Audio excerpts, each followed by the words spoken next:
Bonjour à tous, je suis Sébastien Petit-Huguenin, je suis le PDG de Paprec et je vais partager avec vous un anniversaire, une date particulière pour moi.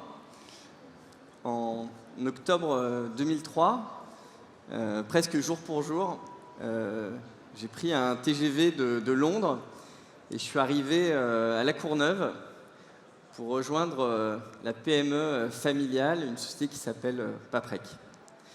Alors à ce stade, vous pouvez légitimement vous demander si je faisais vraiment le voyage dans le bon sens, mais c'est un choix que je n'ai pas regretté. Alors puisque Nicolas nous a invités à réfléchir sur la fierté, je voudrais partager avec vous ma première fierté. Cette première fierté, c'est le parcours incroyable de cette entreprise. Le groupe, créé de zéro par mon père en 1994, 45 personnes. Et ce groupe presque trentenaire, c'est maintenant 15 000 personnes dans 10 pays de par le monde. Et cette trajectoire particulière, c'est bien évidemment la première fierté d'un entrepreneur, c'est cette réussite. Et puis en reparcourant ces 20 années passées auprès de nos clients à développer les solutions de l'économie circulaire des déchets. J'ai aussi 3 autres fiertés qui me sont venues. La première fierté, c'est la fierté de notre métier, de participer à construire une planète plus verte. La seconde, c'est la fierté qui est procurée par la confiance de nos clients qui nous accompagnent sur les chemins de l'économie circulaire. Et puis la troisième fierté, c'est la fierté de partager ce projet avec les salariés de Paprec et cette boîte qui a été construite autour de valeurs humanistes. Alors la première fierté autour du fait que le métier de Paprec fait du bien à la planète, cette fierté, je veux la partager en ce moment avec vous, ce public unique du BIG, tous ces entrepreneurs qui êtes là.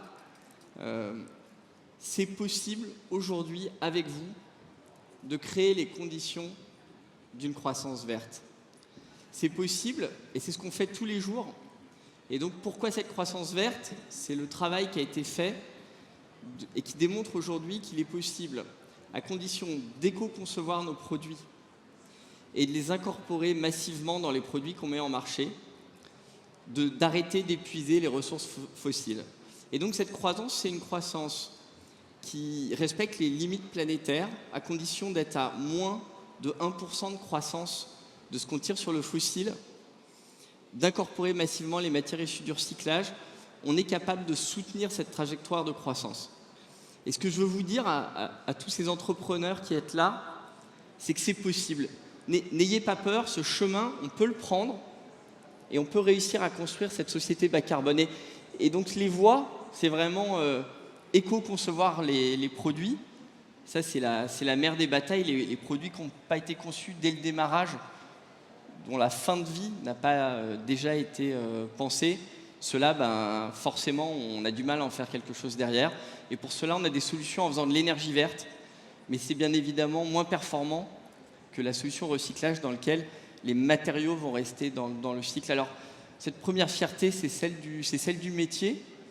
Et ce métier, aujourd'hui, c'est vraiment quelque chose qui est vecteur d'avenir. Et on ne parle pas de décroissance, on parle vraiment de produire de la croissance. 1% de croissance par an pendant 100 ans, c'est multiplié par 2,7.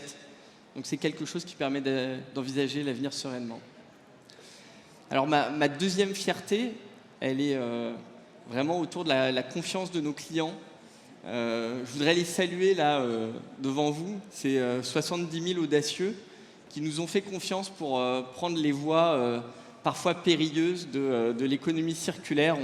On imagine que ce sera trop cher, on imagine que ça ne sera pas possible.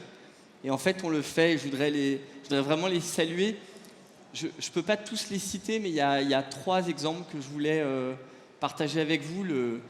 Notre client, l'agence qui gère les déchets de la métropole de Paris, qui s'appelle le SICTOM de Paris, nous accompagne dans un grand projet dans lequel on construit avec eux le plus gros méthaniseur dédié aux déchets ménagers. Et encore plus intéressant, on travaille avec une coopérative agricole qui s'appelle Natup, qui utilise les biofertilisants qui sortent de cette réaction pour remplacer des entrants chimiques en agriculture.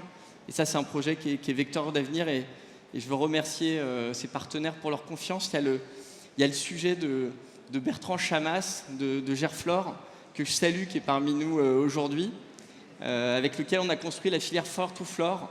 C'est une innovation qui est unique en Europe et probablement dans le monde, dans lequel on va récupérer les sols en vinyle en fin de vie, auxquels on va redonner une nouvelle vie, et on les recycle en retirant tous les composés qui peuvent être des polluants, afin qu'ils puissent rester durablement dans le cycle.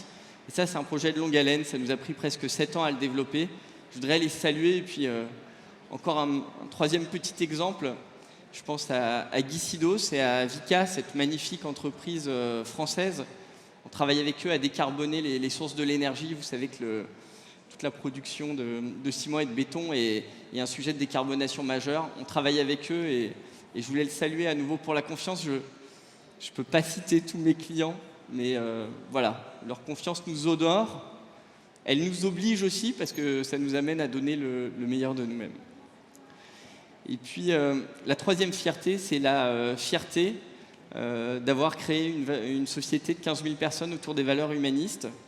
Il y a 20 ans, quand je suis arrivé dans l'entreprise, je n'ai pas rêvé de remplacer mon père. J'ai rêvé tout simplement de porter cette PME familiale de 500 personnes à un grand groupe international. C'est ce qu'on a fait aujourd'hui. Et ce groupe, on l'a créé autour de la qualité des hommes et des femmes, avec la promotion de la diversité, la capacité à promouvoir les gens en interne. Et ça, c'est la chose dont je suis le plus fier aujourd'hui. Je vous remercie.